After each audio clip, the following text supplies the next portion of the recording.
Morning है। नमस्कार दोस्तों, स्वागत है आप सभी का आपके अपने YouTube channel GK search engine पर। आज है 16 सितंबर और 16 सितंबर से रिलेटेड राजस्थान करंट अफेयर्स के जितने भी इम्पोर्टेंट क्वेश्चन हैं उन सभी को हम इस वीडियो में डिस्कस करने वाले हैं।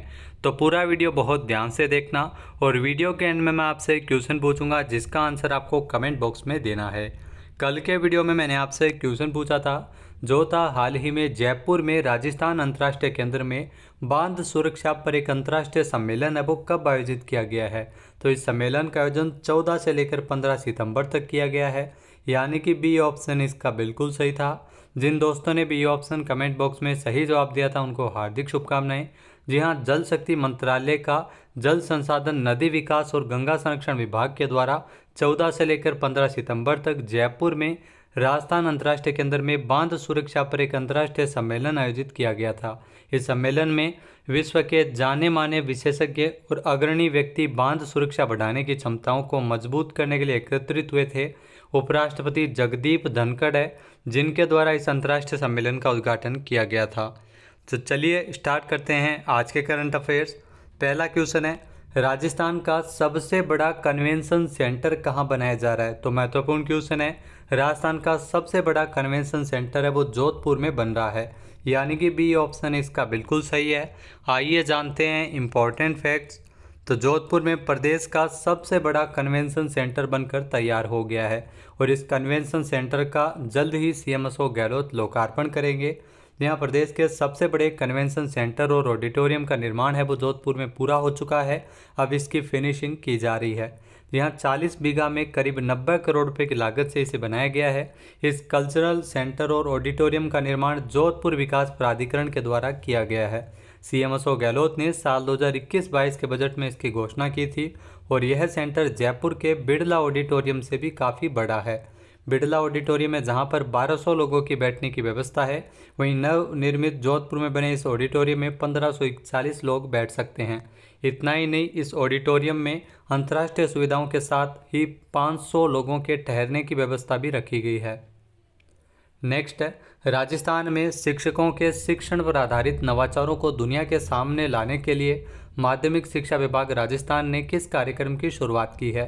तो शिक्षकों के लिए राजस्थान के शिक्षक सितारे कार्यक्रम की शुरुआत है वो माध्यमिक शिक्षा विभाग के द्वारा की गई है। सी ऑप्शन इसका बिल्कुल सही है। आइए जानते हैं इम्पोर्टेंट फैक्ट्स। तो शिक्षकों के शिक्षण आधारित नवाचारों को दुनिया के सामने लाने के लिए माध्यमिक शिक्षा विभाग के द्वारा राजस्थान के शिक्षक सितारे कार्यक्रम की पहल की जा रही है। इस कार्यक्रम के माध्यम से राजकीय विद्यालयों में दक्षता आधारित शिक्षण को बढ़ावा देने और शिक्षकों में दक्षता आधारित शिक्षण के प्रति समझ विकसित की जा सकेगी। इसके लिए शिक्षकों को अपना 2 मिनट का वीडियो तैयार करते हुए अपलोड करना होगा और विशेषज्ञों का जो पैनल है वो दक्षता की मूल अवधारणा की स्पष्टता, शैक्षणिक अनुप्रयोग और समग्र प्रभावशीलता जैसे मानदंडों के आधार पर वीडियो का मूल्यांकन करेगा। राजस्थान के शिक्षक सितारे कार्यक्रम में शिक्षक है वो कक्षावार, विषयवार और दक्षतावार वीडियो बनाएंगे। नेक्स्ट है, हाल ही में राजस्थान में iStart launch pad and learning management system कहाँ से लॉन्च किया गया है। तो इसकी शुरुआत आपको बता दें की गई है जयपुर से। बी ऑप्शन इसका बिल्कुल सही है। आइए जानते हैं इम्पोर्टेंट फैक्ट्स। तो 15 सितंबर को iStart launch pad program जो कि आईटी और संचार विभाग, राजस्थान सरकार और थापर एंटरप्रेन्योरशिप एकेडमी के बीच एक सहयोगी वेंचर है। जी हाँ, जयपुर के भामाशाह टेक्नो हब में iStart launch pad and learning management system को लॉन्च किया गया है। यह आयोजन स्टार्टअप और इनोवेशन के लिए एक संपन्न केंद्र बनाने की दिशा में राज्य सरकार की यात्रा में एक मील का पत्थर साबित हुआ है।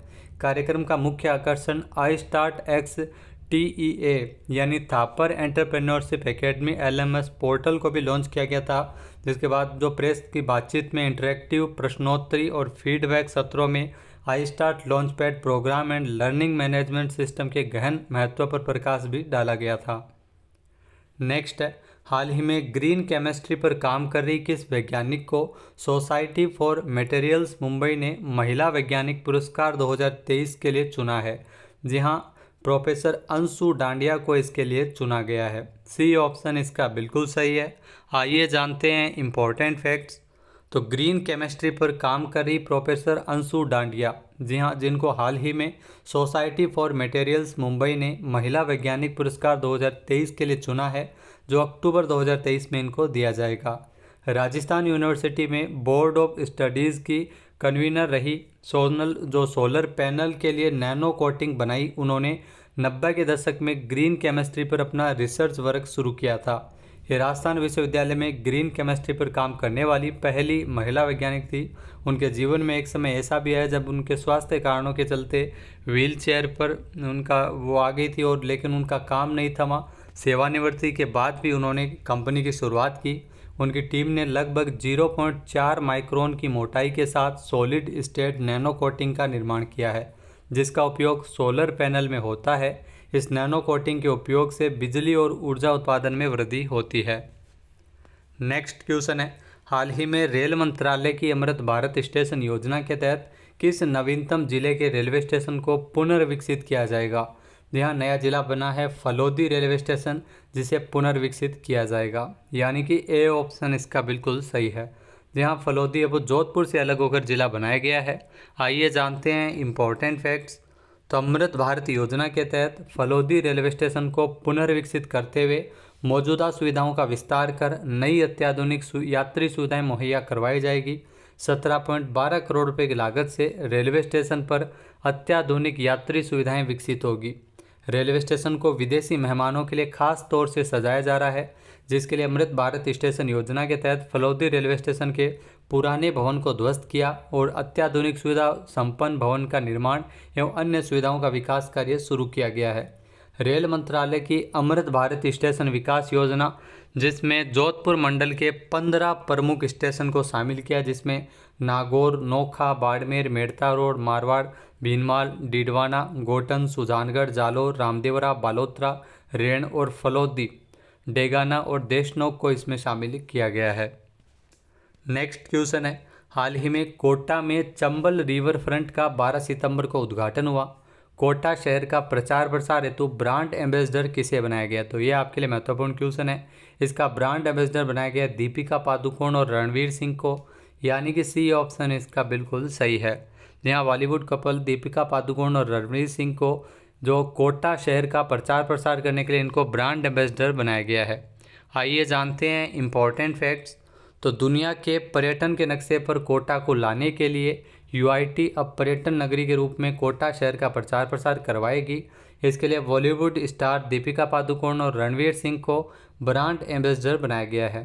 दोनों से यूआईटी का 1 साल तक के लिए करार हो चुका है, यानी पूरे साल भर तक कोटा शहर का प्रमोशन करेंगे ये दोनों, जिनकी थीम रखी गई है कोटा नहीं देखा तो क्या देखा। यहाँ जो रिवर फ्रंट बनाया गया है उसके बाद में कोटा का प्रचार प्रसार किया जा रहा है और थीम रखी गई है कोटा नहीं देखा तो क्या देखा। कोटा में 1400 करोड़ रुपए की लागत से चंबल रिवर फ्रंट है, जिसका 12 सितंबर को उद्घाटन किया गया था। नेक्स्ट है, हाल ही में राष्ट्रीय बाघ संरक्षण प्राधिकरण द्वारा धौलपुर करौली टाइगर रिजर्व को मंजूरी कब प्रदान की गई है? जी हाँ, हाल ही में तो राष्ट्रीय बाघ संरक्षण प्राधिकरण के द्वारा हाल ही में इसकी मंजूरी 22 अगस्त को प्रदान की गई है, यानी कि ए ऑप्शन इसका बिल्कुल सही है। जी हाँ, धौलपुर करौली टाइगर रिजर्व है जिसको मंजूरी प्रदान की गई है 22 अगस्त को। आइए जानते हैं इम्पोर्टेंट फैक्ट्स। तो राजस्थान में टाइगर रिजर्व की संख्या बढ़कर 5 हो गई है। राष्ट्रीय बाघ संरक्षण प्राधिकरण जो एनटीसीए ने 22 अगस्त को धौलपुर करौली टाइगर रिजर्व को मंजूरी प्रदान की है। जहां धौलपुर करौली और भरतपुर के जंगलों को जोड़कर ये 5वां नया टाइगर रिजर्व बनाया गया है। राज्य में फिलहाल सवाईमाधोपुर जिले का रणथंभौर, अलवर का सरिस्का, कोटा का मुकुंदरा हिल्स और बूंदी का रामगढ़ विषधारी टाइगर रिजर्व है। तो ये 5वां टाइगर रिजर्व है वो बनाया जा रहा है। नेक्स्ट है, मुख्यमंत्री अशोक गहलोत ने प्रदेश के कितने हस्तशिल्पियों एवं आर्टिजन्स को 10-10 हज़ार रुपये की सहायता राशि मंजूर की है? तो यहाँ 30,000 हस्तशिल्पियों एवं आर्टिजन्स को 10-10 हज़ार रुपये की सहायता राशि एवं मंजूर की है। सी ऑप्शन इसका बिल्कुल सही है। आइए जानते हैं इम्पोर्टेंट फैक्ट्स। तो आपको बता दें कि राजस्थान में सीएम अशोक गहलोत द्वारा जो प्रदेश में हस्तशिल्प एवं हस्तशिल्पियों के प्रोत्साहन और संवर्धन के लिए निरंतर कार्य किया जा रहा है और इसी क्रम में सीएम अशोक गहलोत ने प्रदेश के 30,000 हस्तशिल्पियों एवं आर्टिजन्स को 10-10 हज़ार रुपये की सहायता राशि मंजूर की है। यह राशि राष्ट्रीय और राज्य स्तरीय प्रदर्शनियों और मेले में उनके हस्तशिल्प उत्पादों के विपणन के लिए दी जाएगी। इस सहायता राशि में स्टॉल का किराया, दैनिक भत्ता और यात्रा भत्ता शामिल होंगे। इस हेतु 3 वर्ष के लिए आपको बता दें कि राज्य सरकार के द्वारा 30 करोड़ रुपये का वित्तीय प्रावधान किया गया है। 5 करोड़ रुपये वित्तीय वर्ष 2023-24 के लिए, 10 करोड़ रुपये 24-25 के लिए और 15 करोड़ रुपये वो वित्तीय वर्ष 2025-26 के लिए इसमें दिए जा रहे हैं। नेक्स्ट है, हाल ही में digital platform skill India digital किसने लॉन्च किया है? तो इसकी शुरुआत शिक्षा मंत्री धर्मेंद्र प्रधान के द्वारा की गई है, यानी कि सी ऑप्शन इसका बिल्कुल सही है, जो आप तस्वीर में देख सकते हैं, स्किल इंडिया डिजिटल। आइए जानते हैं इम्पोर्टेंट फैक्ट्स। तो केंद्रीय मंत्री धर्मेंद्र प्रधान जो शिक्षा मंत्री है, जिन्होंने स्किल इंडिया डिजिटल लॉन्च किया है, जो एक व्यापक डिजिटल प्लेटफॉर्म है जिसका मुख्य उद्देश्य भारत के कौशल, शिक्षा, रोजगार और उद्यमिता परिदृश्य को बदलना है। स्किल इंडिया डिजिटल एक अत्याधुनिक मंच है जो सभी कौशल पहलों को एक साथ लाता है। स्किल इंडिया डिजिटल भारत में कौशल विकास के लिए डिजिटल पब्लिक इंफ्रास्ट्रक्चर है। नेक्स्ट है, हाल ही में भारत में राष्ट्रीय इंजीनियर दिवस कब मनाया गया है? जी हाँ, एम विश्वेश्वरैया की जो जयंती के अवसर पर भारत में राष्ट्रीय इंजीनियर दिवस है वो मनाया जाता है 15 सितंबर को। ए ऑप्शन इसका बिल्कुल सही है। आइए जानते हैं इम्पोर्टेंट फैक्ट्स। जी हाँ, प्रसिद्ध भारतीय इंजीनियर सर मोक्षगुंडम विश्वेश्वरैया को सम्मानित करने के लिए हर साल 15 सितंबर को भारत में राष्ट्रीय इंजीनियर दिवस मनाया जाता है। राष्ट्रीय इंजीनियर दिवस 2023 का जो थीम रखी गई है इंजीनियर्स दिवस की, engineering for a sustainable future, तो इस थीम पर राष्ट्रीय इंजीनियर्स दिवस है वो 15 सितंबर को मनाते हैं। सर विश्वेश्वरैया ने बांधों, सिंचाई नेटवर्क और अन्य परियोजनाओं के विकास में महत्वपूर्ण भूमिका निभाई, जिन्होंने भारत के बुनियादी ढांचे के विकास को प्रभावित किया था। अब बात करते हैं आज के हमारे क्विज की, जिसका आंसर आपको कमेंट बॉक्स में देना है। तो आज का क्विज है, उद्योग विभाग एवं राजस्थान फाउंडेशन के संयुक्त तत्वावधान में 23 और 24 सितंबर को अंतर्राष्ट्रीय राजस्थानी कॉन्क्लेव का आयोजन कहाँ किया जाएगा? एक बार फिर से सुनिएगा, उद्योग विभाग और राजस्थान फाउंडेशन के संयुक्त तत्वावधान में 23 और 24 सितंबर को अंतर्राष्ट्रीय राजस्थानी कॉन्क्लेव का आयोजन कहाँ किया जाएगा? इसका सही आंसर आपको कमेंट बॉक्स में देना है। और अगर ये वीडियो आपको पसंद आए तो इसे लाइक और शेयर करना बिल्कुल ना भूलिएगा। चैनल पर नए हैं, सब्सक्राइब नहीं किया है तो अभी सब्सक्राइब बटन पर क्लिक करें। इस वीडियो की जो PDF फाइल है वो आप वीडियो के डिस्क्रिप्शन बॉक्स से डाउनलोड कर सकते हैं और इस क्वेश्चन का आंसर आप वोट करके भी कर सकते हैं। वीडियो देखने के लिए धन्यवाद। जय हिंद, जय भारत, जय राजस्थान।